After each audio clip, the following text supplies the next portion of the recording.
Okay. Sorry about the noise. My daughter's watching Paw Patrol. So I have a thing of food right here. This is what we do every single morning with him. And right now, what I'm doing is basically dropping the food on for my dogs on the floor because from what I've been told, he will go after dogs. Well, he did go after dogs if there was food on the floor. So that's one thing that we've been working with. Get back. Get back. So I'm just going to throw food on the floor. What he basically, you can't see. What he basically does, he basically ignores them. You can see he turns his head, and that's because I've corrected him for going after him before. Which I'd rather have him avoid the situation than start a situation. And so, like I said, this is something we do every morning.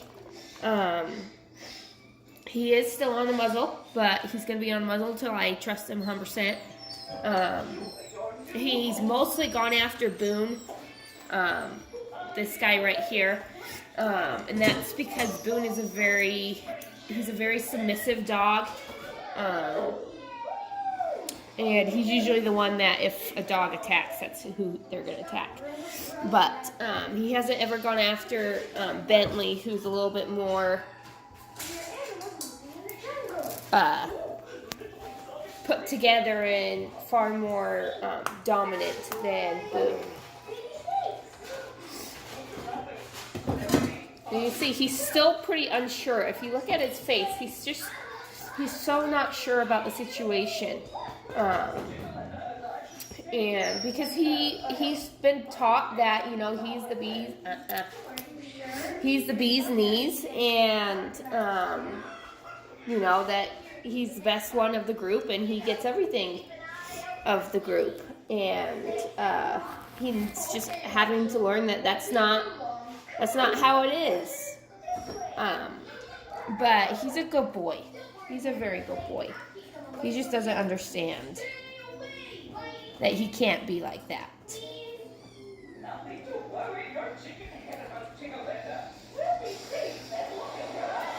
Okay, now I'm going to start feeding the dogs. This is one that he really struggled with in the beginning.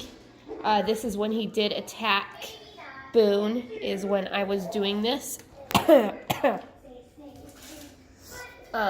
But he hasn't done it since I've corrected him for it that first time.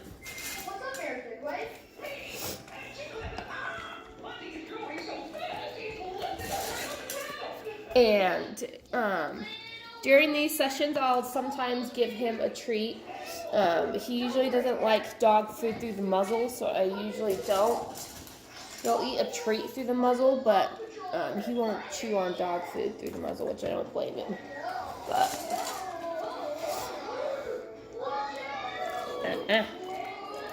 sorry, jerked my hand.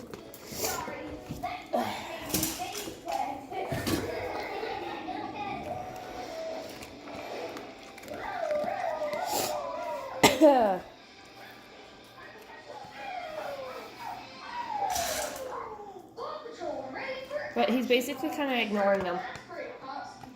That's a good boy.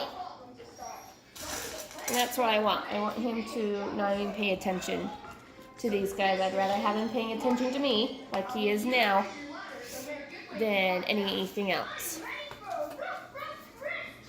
Sorry, it's kind of hard holding it with my phone.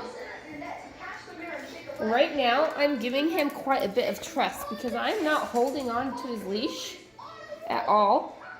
It's draped over my leg. Right now, he's eyeing the cat. That is one thing that the reason why I got him is they said he went after the cat and he bit her. But he hasn't gone after one of my cats. He's interested in them, but he has never gone after one of my cats. But I have put him through, his obedience trials, I guess, and he's listened a lot more than he did before.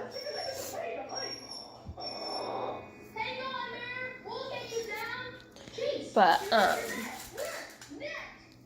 as long as you don't, let him free run, which is what I believe he was doing in his last foster, he's very easily controlled. Very easily controlled.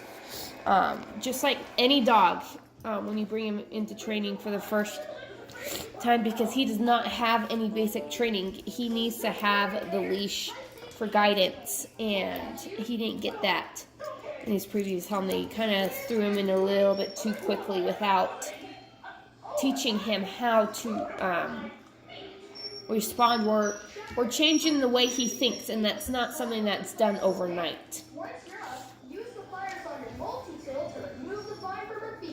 Oh, good boy. Hi, Boo. Yeah, I don't want a kiss, thank you. But, he's done really well because my dogs are really calm. None of them have any issues with guarding or anything like that. So it's a really great basis to work off of for him.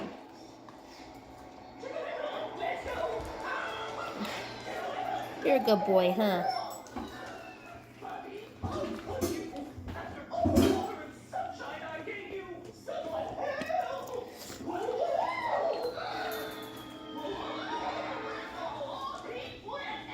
He loves to be scratched.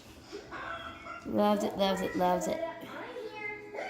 And if he does ever bite, it's usually if the dog gets in his face. It's never been like this where he'll bite Boone in the butt. It's always been the face. So obviously, at one point there's been some issues with him having dogs in his face, that he just doesn't like that. And most dogs don't, but he's just having to learn that he can't do that anymore. Huh. Good boy.